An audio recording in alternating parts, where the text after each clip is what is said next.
This is Dominique Partners Guidelines for Retargeting Website Visitors with Google and Facebook.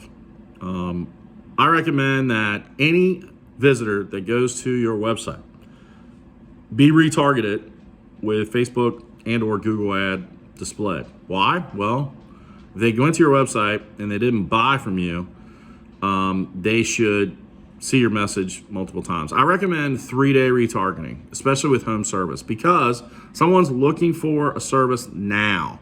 You want them to choose you now. So you need impactful retargeting to increase your conversion rate. Typical good conversion rate for Google Ads is probably about 20 to 25%. That's really good.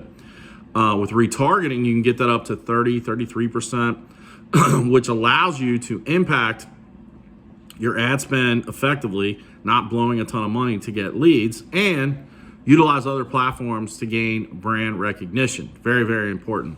If you're not utilizing retargeting for website visitors, you are throwing ad money down the drain and you're throwing your search optimization efforts down the drain. Marketing efforts aren't being effective.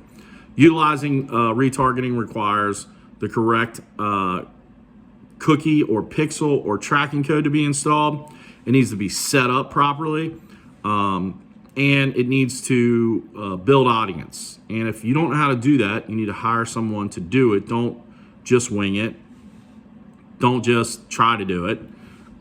It is difficult. It requires some programming knowledge, not a lot, but some, and it requires an understanding of the ad platforms. So make sure your website has tracking codes, pixels, tags, whatever the platform calls it. Have them installed correctly, have them build in audience, and then have an ad campaign that retargets and shows your brand message consistently to those website visitors who do not give you leads, and you'll dominate your market.